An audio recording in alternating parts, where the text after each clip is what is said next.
Voilà, Nipple Erector, donc le premier groupe de Shane McGowan avant qu'il rejoigne les Pogues. On reconnaît bien le personnage, on va dire qu'il a un physique qu'on ne peut pas vraiment oublier. Et pour vous parler un peu de Shane McGowan, vu qu'on va parler d'un docu, c'est pas encore le docu que Charles va nous présenter, mais vu qu'il s'occupe des docus, eh bien, on va l'inviter à passer avec nous en antenne. Welcome! Chat, ton micro est coupé. Merci. Voilà, c'est la journée apparemment où on fait que des conneries. Voilà. Donc, welcome. Alors, je vous parle un peu donc les Nipple Erector. Je crois qu'il y a un album. C'est un groupe donc avec Shane McGowan qui était basé sur Londres. Et pourquoi vous parlez de Shane McGowan? Premièrement, je trouve que les Nipple Erector est un groupe que pas assez de gens connaissent. C'est du bon punk un peu à la Buzzcocks, c'est ce genre de groupe. Et c'est aussi donc ce qu'il a lancé pour aller vers l'époque où il a délaissé un peu le côté punk, plus pour le côté Irish. Mais pourquoi donc notre ami Shane McGowan? Parce que Julian Temple, qui est vraiment une des légendes des documentaires, des films sur la musique, c'est-à-dire qu'il a bossé pour Depeche Mode, les Clash. C'est lui qui a fait le superbe film de Joe Strummer, de Future is in Writing. Il a même fait la vidéo de Jump, Van Halen, Neil Young, Mick Jagger. J'ai des notes, hein, c'est bien. Bowie, et il avait fait même un morceau pour téléphone, la vidéo de Argent trop cher. Et il avait surtout réalisé le film culte des Sex Pistols, The Great Rock and Roll Swindle. Et il est maintenant en train de bosser sur un film sur de sexual healing sur Marvin Gaye. Oh, sympa. Voilà. Et il y a quelques Ça, il aurait mois, tout fait. il a sorti Crock of Gold. Crock, parce que c'est un peu les béquilles. Parce que l'ami McGowan, il y a 5 ou 6 ans, il s'est un jour bien cassé la gueule. Et, il s'est pété le bassin. Et depuis, il est en chaise roulante ou avec béquilles, mais il s'est quasi plus déplacé. Il a dit que de toute façon, il emmerdait ses béquilles et qu'il allait quand même faire un nouvel album et essayer d'être sur scène. Il a l'air beaucoup mieux qu'avant, je dirais, quand on voit son visage. Bon, moins d'alcool, moins de drogue, parce qu'il lui restait 6 mois à vivre s'il continue au même rythme. Donc, voilà, il est remis. Le Crock of Gold, il est dans des cinoches dans les pays anglophones. Et le DVD, je crois qu'il est déjà sorti. Et il est aussi en pay-per-view sur des trucs comme YouTube, Amazon et compagnie. Donc, Crock of Gold. Hop, je vais faire une petite bannière pour Crock of Gold. Et je vais vous passer après le trailer de ce film, ce qui sera justement une introduction pour la séquence de chat qui nous parlera d'un film. Et je ne vous dis pas encore quoi parce que je vais en parler. Donc, Crock of Gold, la petite bannière qui passe maintenant, c'est le nom du documentaire sur Shane McGowan. Et voici le trailer de ce truc, et ce film a l'air superbe. Et bon, Shane McGowan, c'est un personnage hyper attachant. J'ai vu les Pogues à leur dernière tournée en Europe, je crois que c'était 2014. Ils ont joué à Anvers en plein air et c'était un concert absolument incroyable. Et Shane ne buvait que de l'eau. Oh, bah, comme quoi. Et, il était temps de changer un peu, je ne vais pas dire de devenir straight edge, mais de bien se calmer parce que lui, il était bah, ça a l'air d'être dit dans le film que ça a l'air d'être allé assez loin. Donc, sur la limite. Tant mieux, en tout cas. Voilà. Maintenant, je vais la fermer et je vais laisser la parole. Et attention, ouais, vas-y, achat. Et j'ai ta petite bannière qui est toute prête pour aujourd'hui. Super, génial. J'ai une bannière maintenant. Oh là là. De quoi vas-tu parler? Alors cette semaine, comme je suis malade et que j'avais la flemme, je n'ai pas lu un livre, mais du coup j'ai regardé un documentaire pour vous. Et du coup, cette semaine, j'ai choisi The Decline of Western Civilization, qui est un documentaire qui est sorti en 1981 et qui a été tourné entre 1979 et 1980 dans le milieu punk rock de Los Angeles. Je peux même dire, excuse-moi, hardcore complètement.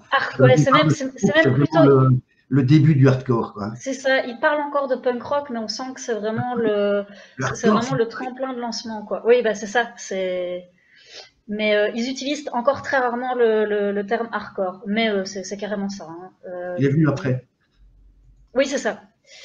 Alors la personne qui a réalisé ça, c'est une meuf en fait que on connaît. Enfin moi en tout cas je connaissais sans connaître parce que elle s'appelle Penelope Ferris et c'est elle qui a notamment réalisé Wayne's World. Donc moi quand j'ai appris ça j'ai fait ah cool. Oui c'est de là qu'elle vient en fait. Elle a réalisé donc deux trois petits trucs dans son coin. Puis elle a fait The Decline of the Western Civilization, qui était la première partie en fait. Ce documentaire, elle l'a finalement fait en 3 parties. Donc juste après ça, elle a réalisé Wayne's World et après elle a fait son documentaire, la partie 2 qui est plutôt dédiée au métal et la partie 3 qui est dans les années 90 qui revient du coup sur plus le punk rock. Mais du coup voilà, c'est à elle qu'on doit le fameux clip, la fameuse vidéo de Wayne's World qui chante Bohemian Rhapsody. Elle a réalisé un peu d'autres trucs, d'autres clips comme ça, un peu à gauche à droite, mais c'est vraiment le truc qu'elle a fait qui est un peu phare. Quoi. Donc ça, c'est chouette. J'ai déjà appris ça. C'était bien. Et si on faisait un petit trailer? Ouais, j'avais proposé. On mettrait bien le trailer du coup. Voilà. Et puis après, tu nous as choisi des morceaux qui sont dans le film, parce que c'est un film. Enfin, tu nous expliqueras tout. On regarde déjà un peu le trailer. C'est vraiment le. Bon, moi, je connais le film. Je connais très bien cette période. C'est le début vraiment de cette scène hardcore. Le mot hardcore n'a vraiment été utilisé qu'en 81. Je fais un peu le vieux con historien, par DOA. Parce qu'un jour, dans une interview, presque j'ai cru comprendre, c'est un journaliste leur dit wow man, your punk is really hardcore. Votre punk il est vachement extrême. Et ils se sont dit ouais, c'est un chouette truc. Et ils ont sorti un album qui est absolument culte. C'est Hardcore 81. Et on dit que c'est un peu l'acte de naissance du hardcore. Alors qu'il y avait des albums considérés comme hardcore déjà à partir de 78-79. Voilà. Decline of the Western Civilization. Le trailer, il est en vision libre sur YouTube, mais c'est une belle pièce à voir si vous pouvez le trouver en DVD. Et je parie que si vous inondez Reality Record de mail, il pourra peut-être essayer de vous l'avoir. Probablement. Ça me fait vraiment rire parce que j'ai beaucoup aimé la phrase de fin du trailer de See you in a theater where you can get hurt. Ça m'a fait vraiment marrer le truc de on vous revoit au cinéma pour voir ce film à un endroit où on vous fera pas de mal. C'est vraiment marrant quoi parce que. Et il y a Circle Jerks qui seront normalement en Belgique si cette putain de saloperie se termine au Brac Rock. Ils seront au Brac Rock et je pense, si je me trompe pas, on en avait parlé la semaine passée quand on a parlé de NoFX, du Punk in Drublic. Je pense qu'ils sont à l'affiche du Punk in Drublic aussi, mais je ne suis pas sûre. Je peux peut-être regarder pendant que je raconte un petit peu. Voilà, je check sous alors, par rapport à ce documentaire, vous avez vu dans le trailer, c'est assez simple. En gros, c'est plutôt vu d'un point de vue sociologique et ça va vraiment être approcher certains groupes de punk rock qui sont en train. Non, je me suis trompée. C'est vrai, j'ai mélangé avec le Brac Rock. Et du coup, oui, c'est vraiment concentré plutôt sur les personnes qui font ce mouvement à ce moment-là. Donc, on va se concentrer sur plusieurs groupes qui ont été cités dans le trailer. On a surtout Black Flag, Circle Jerks, Fear, on a DX et je pense que j'en oublie un. Oui, The Germs. Il y a aussi Catholic Discipline. On va aussi avoir le magazine Slash, qui est un fanzine à ce moment-là, qui est très populaire. qui a été édité entre 78 et 80, 81, je pense. Et si vous cherchez un truc qui va vous raconter l'histoire de ce hardcore dans la scène de Los Angeles dans les années 80, c'est pas ce documentaire. Ce documentaire va pas vous raconter comment c'est arrivé, pourquoi c'est arrivé et ce qui se passe dans la scène. Il va pas vous expliquer la vie des gens.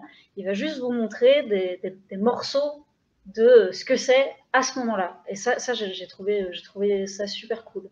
On arrive avec vraiment des footage de concerts. D'ailleurs, la première scène du film, c'est chaque fois une personne du groupe sur lequel il y a un focus qui lit un truc, je sais plus comment on appelle ça en français, mais un machin qui dit attention, vous allez être filmé pendant ce concert et on va utiliser votre visage pour faire un film ou des clips ou on ne sait pas encore quoi. Et déjà là, ça met un peu, ça met un peu les piquets pour le décor, parce que on voit un petit peu qui va faire la lecture selon quel groupe. On va voir un petit peu comment ça va se passer, comment ça va être reçu par le public. Il y a certains publics qui vont déjà commencer à monter sur scène et à mettre des pêches. Et il y en a où ils vont juste gueuler comme des arrachés. Et il y a même un groupe où c'est le chanteur de Germs qui fait l'annonce. Et en faisant l'annonce, il s'endort à moitié sur son micro alors que le concert n'a pas encore commencé. Mais je reviendrai sur The Germs plus tard. Donc c'est ça qui est assez cool dans ce documentaire, c'est que vous allez voir vraiment des gens qui vivent le truc. Vous allez voir des gueules en gros plan, vous allez voir les chanteurs, les chanteuses qui crachent sur le public, vous allez voir des gens qui se battent, vous allez voir vraiment des débuts de super grosses bagarres. Et La scène était hyper violente à l'époque à Los Angeles. C'est vraiment le début du hardcore en fait. Hein. Et c'était une des scènes les plus violentes qu'il y avait à l'époque. C'est de la folie. Et c'est ce que j'ai noté d'ailleurs, parce que si tu crois que dans ta vie, tu as déjà fait un pogo qui était violent, il faut regarder ce film, parce que tu n'as pas fait de pogo violent. Ce n'est pas possible. Et c'est ça que j'ai trouvé ça hyper bien, quoi. C'est qu'on voit, ça raconte pas tellement quelque chose en termes de paroles, mais en tout cas visuellement, c'est super fort. On voit les endroits où ils vivent aussi. Il y a un moment où on est. Pardon ? Je vois ça comme un témoignage d'une époque. Oui, c'est ça, c'est vraiment ça, c'est un témoignage, c'est des gens qui vivent à ce moment-là et qui expliquent. Et d'ailleurs, la réalisatrice, elle arrive, elle pose des questions, et ces questions, elles sont hyper simples, et c'est toujours les mêmes, et c'est toujours pourquoi c'est aussi rapide, et pourquoi c'est violent.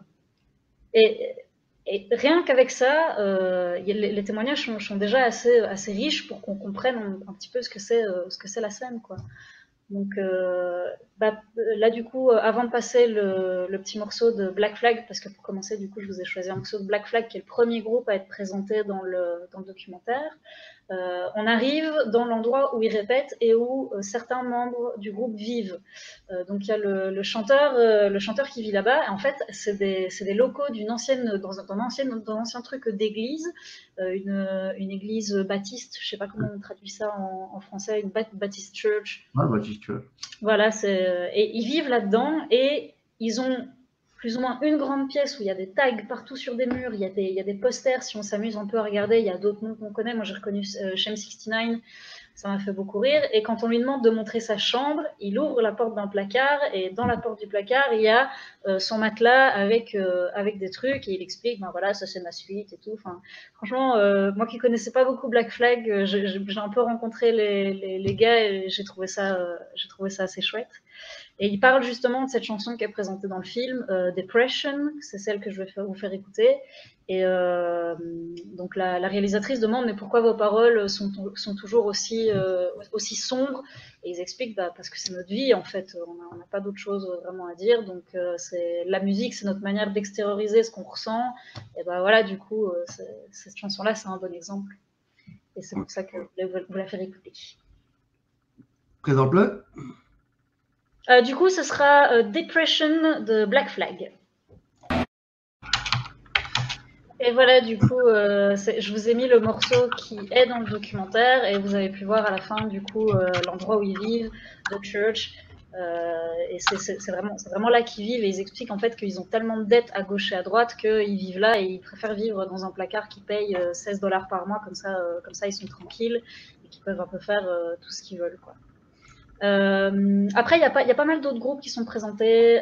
Moi, je ne peux pas vous les présenter tous parce que c'est plutôt des groupes qu'on connaît. Il y en a un qui m'a marqué, c'est The Germs, que je connaissais pas du tout et que du coup, ouais, je sais hein, que je connaissais pas du tout. Et là, du coup, j'ai pris un peu la claque, surtout parce que ils font vraiment un gros focus sur le chanteur David Crush, qui est plus ou moins une espèce de... comment on peut dire ça, c'est un porte-étendard de ce qu'est cette scène à ce moment-là. Ce mec ne tient pas debout du début à la fin de la vidéo. Il est complètement déchiré.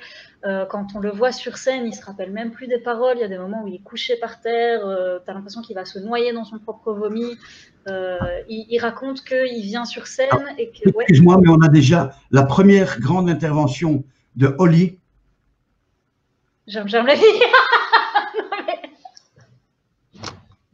Oli, tu peux pas me faire ça chaque semaine. Bon, je remets le lien de la vidéo. Oui, c'est bien. Merci Oli, chaque semaine, on va un petit peu plus loin dans les blagues de papa, c'est incroyable. Donc, je reviens sur ce que je disais, de mecs qui étaient dans leur propre vomi parce qu'ils prenaient trop de drogue. Voilà, c'est peut-être ça qu'on parlait. Et ouais, du coup, ce gars, il explique, la réalisatrice lui demande, mais pourquoi est-ce que tu prends autant de trucs quand tu vas sur scène?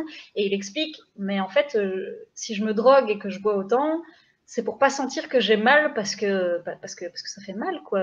On n'arrête pas de se faire taper dessus. Enfin, moi, j'ai envie de continuer à la fin du concert et de pas sentir la douleur. Et il explique que genre quelques mois avant, il a sauté à pieds nus sur un cul de bouteille, il a continué le concert, il saignait partout, il a dû faire 30 points de suture. Enfin, on voit vraiment que c'était pas pour déconner, les gars. Hein. Ils étaient vraiment bien partis dans leur truc.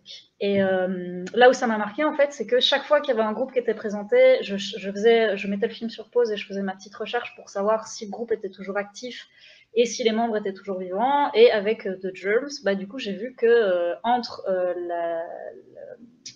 le moment où ils ont filmé le film et le moment où le film est sorti, le mec est mort en fait. Le mec est mort en 1980, il a fait un suicide à l'héroïne. Et il y a encore un mystère autour de sa mort. On ne sait pas trop si c'était un suicide, s'il y avait quelque chose. Enfin, donc là où j'ai mis le doigt, là comme ça, dans le documentaire, j'ai mis après, j'étais pris jusqu'au coude dans les recherches pour savoir un peu tout ce qu'il y avait autour. Donc, Fab, tu voulais dire quelque chose? Je voyais que tu La savais. bassiste est morte aussi il y a peu de temps. Il y a un an, je crois, un an ou deux. Germs, c'est un des groupes que Jimmy avait cité dans les meilleurs, dans ses groupes préférés la semaine Ah passée. oui, c'est vrai, c'est vrai, c'est vrai. Et du coup, bah, C'est moi, du coup, phénoménal. Hein. Germs, c'est c'est énorme. fou, hein. C'est vraiment fou. Je me suis pris une très méchante claque. Donc voilà, c'était ma petite découverte. Comme quoi, j'ai dit qu'on n'apprenait rien, mais en fait, on apprend plein de trucs. Après, voilà, il y a pas mal de groupes qui sont présentés. On voit DX qui sont aussi chez eux dans leur espèce de maison de squat. On ne sait pas trop exactement où ils sont. Où il y a, tu dirais, un cabinet de curiosité. Il y a plein de mini voitures partout dans les sens. Ils jouent avec leurs petits jouets. T'as l'impression que t'es dans une salle de jeu d'enfants, sauf que c'est des grandes personnes et qui sont en train de jouer avec des jouets et que probablement ils sont tous drogués jusqu'au fond des yeux, quoi. Non. Ça a un petit côté, non, probablement qu'ils boivent que du jus de pomme et que des Smarties, c'est ça qu'on a dit. Tu as parlé du livre de Rodge. La violence et la cam, tu vois, étaient vraiment récurrentes dans le milieu, dans la scène. Bon, le prochain invité, lui, pourra nous parler, si on veut, du truc du mouvement Straight Edge. Le mouvement Straight Edge, il peut arriver à ça parce que c'est des gamins qui ne se retrouvaient pas du tout dans cette scène et qui disaient, mais non, on n'a pas envie de crever. Ah oui, Nous, on parce aime que la musique, on aime ce truc, c'est mais trash, hein. voilà. C'est très très trash. On Hein. était très proche encore de ce milieu punk 77, des Steve Bators, Sid Vicious et compagnie. Quoi. Il parle, d'ailleurs, on voit hein, qu'il y a beaucoup d'influence, ne serait-ce que dans la manière de s'habiller, la manière de se coiffer et tout. On sent qu'il y a encore beaucoup de Sid Vicious et des trucs comme ça. Parce qu'il y a des petits moments d'interview avec des gens du public qui disent aussi un peu ce qu'ils en pensent et aussi, du coup, sur leur tenue vestimentaire, la manière dont ils s'habillent et tout. Ils citent les Pistols, ils citent Sid Vicious. ils disent qu'ils ont besoin de cette violence, de cette scène pour s'exprimer, et que il y a un moment une interview du gérant à ce moment-là comment ça s'appelle encore cette boîte, le club 88, le club 88. Et on lui pose la question de ce qu'il pense et comment est-ce qu'il peut lui définir ce hardcore, et il dit c'est de la musique qui va trop vite, c'est pas possible de danser sur cette musique, c'est juste ça va trop vite, donc forcément ils sont obligés de faire des trucs genre se taper dessus parce que ça te donne trop d'adrénaline, et ce trop plein d'adrénaline tu dois le mettre en faire quelque chose, et du coup tu tapes sur ton voisin. Et il y a aussi un petit extrait qui m'a fait vraiment rire, c'est un moment, un gérant du Hong Kong Café, je crois, où il se passe pas mal de concerts de hardcore à ce moment-là, qui explique à ses sorteurs ce qui va se passer. Donc voilà, on va avoir un groupe punk rock hardcore ici, vous allez voir des gens qui vont s'étrangler, vous allez voir des gens qui vont se taper dessus, vous allez voir même des trucs, vous allez avoir l'impression que ça va être un début d'émeute. Il ne faut pas vous inquiéter, c'est comme ça. Ces enfants-là, ils aiment bien, il faut juste être un peu vigilant. Mais, à la dernière ouverture, à la dernière période du DNA, parce que voilà, un t-shirt vraiment d'époque du DNA, ça c'est de la bonne époque. Donc à la toute dernière époque, par les derniers gérants, ils avaient aussi pris des sorteurs, et on a aussi dû leur expliquer que quand il y avait des concerts, les gens ne se tapaient dessus, c'était normal. Et petite anecdote, je vais citer notre ami de Social Distortion, Mike Ness. À l'époque, les looks étaient un peu comme ça parce que c'était des looks de récup, parce qu'il y avait pas un bal. C'était un look, on va dire, minable. Punk, c'est un voyou à la base. C'était pas comme maintenant où tu allais en verse et tu tapais 1 000 € pour une veste en cuir avec déjà des badges dessus. Ouais, c'est ça, quoi. D'ailleurs, on voit quand on punk de merde. Quand tu vois qu'ils sont dans le pit et qu'ils sont en train de mettre sur la gueule, c'est pas rare que tu en vois un avec un t-shirt en morceaux, ou que tu vois une manche de veste qui s'en va. Enfin, c'est assez typique. Donc forcément, tu vois ces gens, tu vois vraiment ces gens. C'est très réel en fait. Quand j'ai vu ce documentaire, je me suis dit, mais même quand on regarde une fiction qui parle un peu du punk, il y a toujours un peu ce côté construit. Et là, t'as vraiment il y a un moment, il y a un gars qu'ils ont été chopés dans le public, je pense, de Circle Jerk, qui a genre un X sur la tête, comme ça, juste rasé. Il s'est juste rasé le X sur la tête, et la réalisatrice lui demande, mais pourquoi t'as fait ça? Et il sait même pas répondre. Limite, il se rappelle même plus pourquoi il a fait ça. Ouais, c'est ça, c'est juste, il est là. Voilà, c'était marrant. Et franchement, c'est très l'essentiel du punk, quoi. Je propose que, vu l'heure tourne, proposer mon deuxième morceau. Ah oui, bien sûr. Du coup, je vais vous proposer un morceau de Fear, parce que dans ce documentaire, le petit boss final, c'est Fear. C'est le dernier groupe qu'on voit, et on voit un début de concert de Fear où ça commence en baston, en fait. Ils n'ont même pas le temps de jouer 2 notes. Il y a déjà une nana qui monte sur la scène et qui se fait tabasser. Mérité, parce que la meuf, elle arrive, elle cherche la baston. Elle est là pour la bonne bagarre, et elle a eu une bonne bagarre, quoi. Et il commence à se mettre sur la gueule pendant genre 3-4 minutes avant que finalement. Enfin, 3-4 minutes, comme c'est coupé dans le documentaire, donc je sais pas combien de temps ça prend finalement, avant de juste insulter tout le public hyper copieusement et de commencer leur chanson. Donc celle que j'ai choisie aujourd'hui, c'est une qui est assez connue, enfin que moi en tout cas sonnait bien dans mon oreille, c'est I Love Living in the City. Et pour ceux qui viennent souvent au mix de Fab, on l'entend assez régulièrement. Un morceau phénoménal. C'est super, ouais. Ouais, c'est parti. Wow, la coupure. Et c'était en plus la version du documentaire où après, ils partent dans un délire où ils demandent à tous les fagots de la salle de lever la main. Enfin voilà, c'est où ils insultent le public hyper copieusement, ils crachent, ils jettent des trucs. Enfin c'est vraiment très c'est vraiment très rigolo. La bite provoque. Je vais déjà accueillir Nico. Ouais, à ton aise. Parce que je sais que le prochain morceau que tu vas vouloir passer, ouais. Ben voilà, on est suspendu sur YouTube parce qu'on a passé de la musique. Ah bah oui, ben, c'était bien d'essayer. Il fallait qu'on le fasse pour voir. Voilà. Bon, welcome à Nico et continue jusqu'à ton prochain morceau. Ouais. Parce que je pense que Ça va Nico, être welcome Nico, salut Nico, enfin faut rebonjour. être fan du prochain groupe que tu passeras, je pense. Eh ben, là du coup voilà, je voulais terminer juste avec, comme d'habitude, pourquoi regarder ce documentaire? Parce qu'il est cool, parce que c'est chouette, vous allez passer un bon moment. Si vraiment les concerts vous manquent, moi quand je dis que les concerts me manquent, c'est pas les concerts à l'ancienne Belgique, les trucs à Forêt Nationale ou au Trix ou des trucs comme ça. Moi c'est les petits concerts du magasin 4 où on se met sur la gueule et on a une bonne bagarre et on sort du pit avec le nez en sang. C'est ça qui me manque moi. Et si ça vous manque aussi, regardez ce film. Ça va peut-être vous faire un peu de mal parce que ça va vous manquer encore plus, mais vraiment, c'est un peu l'essence du début de cette scène qu'on aime tellement encore à l'heure actuelle. Et vous allez avoir juste ces petits témoignages, ces petits morceaux de vie de personnes qui vivent à ce moment-là, pour lesquels c'est hyper nouveau, pour lesquels c'est vraiment une révolution. Donc ça vaut vraiment la peine de se plonger un peu là-dedans. Et pour terminer, du coup, cette petite chronique sur du coup ce documentaire de Decline of Western Civilization, qui a deux autres parties, je le rappelle, donc une sur le métal dans les années 80, que je vais regarder aussi parce qu'elle elle est beaucoup sur Ozzy Osbourne apparemment. Donc ça me fait rigoler, j'ai envie de regarder un peu ce que ça raconte. Et la troisième partie qui est plus de nouveau sur le punk dans les années 90. Et du coup, pour terminer, je vous propose d'écouter Beverly Hills de Circle Jerked, qui explique un peu ce que c'est la vie un peu à ce moment-là à Los Angeles et tout leur avis et tout le bien qu'ils pensent de Beverly Hills. Et Circle Jerks, c'est le groupe de Keith Morris qui était le chanteur avant Henry Rollins dans Black Flag en fait. Ouais, donc c'est de nouveau une scène où tout le monde est comme ça. Hein. Qui est dans Off maintenant. Off, groupe assez fabuleux avec des vidéos assez hilarantes avec Jack Black. Jack Black est partout. Je crois que Nico, je ne me trompais pas en disant que tu étais fan de Circle Jerks. Je connais, j'ai pas de vinyle pour ce moment de Circle Jerks, mais ça va venir, t'inquiète.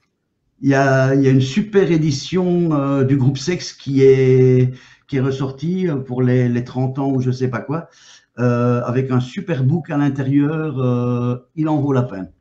Moi, je l'ai pris parce que l'autre, il avait, je pense que l'aiguille avait carrément creusé le disque, tellement je l'ai écouté, quoi. Ça dit ce que ça dit. Hein. Voilà. Donc, Beverly Hills, Circle Jerks. Tu restes encore un peu avec nous, chat. Et puis, on parlera avec Nico. On switchera en anglais parce que Nico a plein de fans aussi. Donc, ouais, ça court bien. Ça va. L'enfant qui... Ah.